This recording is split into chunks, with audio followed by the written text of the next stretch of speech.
brought to you by Cooney Lexus of Greenwood Village. Go to CooneyLexusofGreenwoodVillage.com and check out their wonderful inventory. It's the only cars that I drive over the last decade and a half. Interesting story came down the pike this morning, Woody. Jameis Winston, a guy who might be the number one pick in the draft, is not going to attend the draft as of today. He's telling people that he's going to stay down south in Alabama with family and friends and enjoy the draft on TV. So even if his name is called number one by Roger Goodell, he will not be walking on stage and shaking Commissioner Goodell's hand. And it's curious as to why he wouldn't be going. For more on that, let's check in on Skype with a friend of ours, a gentleman who owns a sports agency and represents some very, very big names around the NFL, the NBA, Major League Baseball, and in the NHL. Peter Schaefer of Authentic Athletics. Peter, thanks for joining the show. Sure. What's up, guys? How are you guys doing? Great. Hey, why do you... We should mention, Peter's probably represented, how many would you guess over the years, Peter? 200, 300 guys have been in the NFL and other major league sports? I don't know. I haven't figured out, but it's got to be about 300 or 400. But this is the first time I've ever Skyped an interview. Could you tell I've been drinking today? Are you on a ship, Peter? Guess what, Peter? It's going to be your last time. Hey, we talked to one of your guys, a guy you represented throughout his NFL career, Barry Sanders. We had him on down at the Super Bowl. They don't come much more classy than that young man. He's a great player and an even better person for sure. Well, Peter, what do you make of this Jameis Winston announcement that he will not be attending the draft? Do you think, well, tell me why you think he's not doing this. Well, interesting enough, back in 2007, Joe Thomas, I represented Joe Thomas, still do, he was the third pick in the draft, and he had told me that he wanted to go fishing with his father on the draft day. So we set it up, and he actually was the last big-time player that missed the draft. And it's funny, every time anybody talks about it, they show pictures of Joe fishing. And so I understand what the NFL wants to do, et cetera. In that case, it was because Joe wanted to go fishing. Here, Jameis says that he wants to have a party big enough for all his friends. So I think it's a little bit different of a ballgame. But being in New York is not all that it's cracked up to be either now. There's a lot of pressure in New York. Do you think he's going to serve crab legs? I haven't been sent the menu yet, but if they do, then I might go. Well, I love crab legs. He knows where to get some crab legs. I feel you're saying Tim, last big time player. What Tim Tebow was the most famous player in that draft. He stayed with his friends and his family, and he stayed at home and waited around. They did a whole documentary on it. I don't really care whether he goes or not. That's his choice. I think if you're the number one pick in the draft, though, it seems to make sense to go in because of his background, maybe to face the New York press for that day. Well, I think you said the biggest thing. It's interesting. Mike Sullivan, who is the director of football operations for the Broncos and used to be an agent, he was Aaron Rodgers' agent. And if you ask him if anybody should go to the draft, he sat with Aaron Rodgers for 6 hours waiting for Aaron Rodgers to get drafted, and he was supposed to go number 1 or 2 or 3. So you say that, and then, of course, make sure that Woody, you are the one that sends the agent and the player additional dress shirts, because they're gonna sweat through a few. I'm just kind of curious. You're talking about dressing. So you're looking at us for a moment, then you're looking at, is there like a naked woman or something in the other part of the room? Because you keep, see, there you go. Here, I'm in my office, so behind me over my left shoulder, you can see we got film. We're watching the Michigan-Miami game.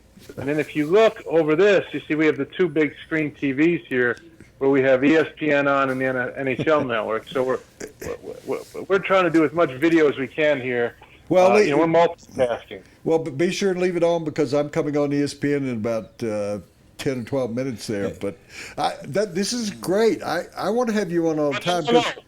Woody, you could tell I moot the ESPN. I don't mind watching you. It's the listening part. Yeah, I think it'd be incredible. You guys, neither one of you are old enough to remember, but when I was a kid, Edward R. Murrow did Person to Person, and this is kind of like that, where we could actually have you go around and give us a tour of your office and introduce us to people that you work with and go out and show us your car. Right here, example. Oops, if we turn this down, This is the MVP trophy.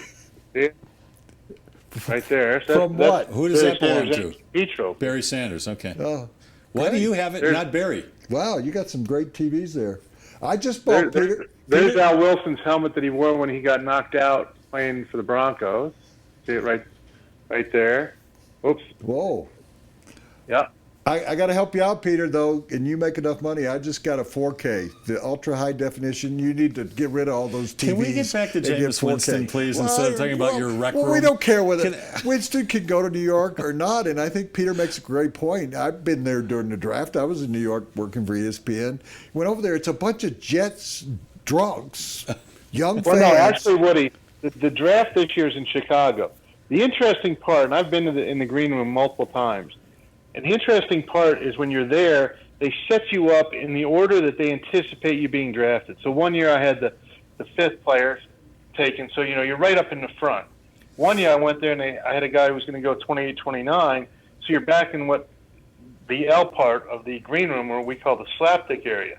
And so what happens is, as the players get drafted, both camera crews from ESPN and the NFL Network, they have the earpiece and they're like, all right, well, it must be Brian Bulaga. He's next. And so they get right on top of Bulaga, and then all of a sudden they draft Eric Berry. And then they quickly leave Bulaga like he's got leprosy or whatever, and they go to Berry. And then they come back and say, okay, well, Bulaga's got to go next. If he didn't go 6, he'll go 7th. Then, of course, they draft someone else, and they draft someone else. And I was there one year when Mark Ingram was supposed to go in the top 10. He wound up going 28th. And so the whole front part of the draft room had been cleaned out, and only Ingram's there. And we're the slapdicks back in the 20s, and we start getting drafted. And everybody's like looking at him like, wow, nobody even wanted to go touch him because they figured whatever he had was contagious. Nobody wanted to get the disease of not being drafted. That's a bad disease to have on those nights. Yeah. Well, I was going to ask you, what was the biggest shock for you, for a player you represented that either went like 3 rounds and you went, man, I didn't know this guy was going to get drafted, or a guy that you expected to go in the first round that hung around for a full day? Well, I've been fortunate. Like I had a guy, Trezell Jenkins, wasn't supposed to go until the 3rd round, went in the 1st round. Trung Candidate went in the 1st round, was supposed to go 3rd or 4th round. You have those. I remember, and I didn't represent him, but there was a safety out of Michigan, Ernest Shazor. And I remember we recruited him and told him to go back to school as a junior. He came out, and then a friend of mine who was trying to be his financial guy said, hey, I'm going to go to Shazor's draft party. This is when the draft was on a Saturday and a Sunday. And I said to him, what day are you going? Because that could be relevant. He goes, I'm going to go on Saturday when they have the first 3 rounds. I said, what? If I were you, from talking to scouts, I'd probably go to the party on Sunday. Because then he might get drafted, because it turned out he didn't even get drafted at all, and they had the draft party on Saturday. Peter, you mentioned that one of the reasons Winston might not be going is because he could drop. He very well could drop. I have another theory. That's part of my theory. The other part is that this guy has to repair his reputation. He's still in the process of doing that. So when he says he's going to be with friends and family, it makes him seem like a nice, wholesome kid who would rather be around the people he loves than be in front of all those drunk fans in the stands or in the arena in Chicago or in New York in past years. What do you think about that? And number 2, if you were his agent, what would you be advising him to do? Well, if I was his agent, obviously we would have a whole game plan ready to repair, and I don't say repair, but to make sure that the NFL teams understand.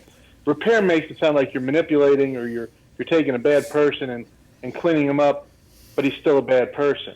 I don't believe in that. I don't believe putting Band-Aids on the problem.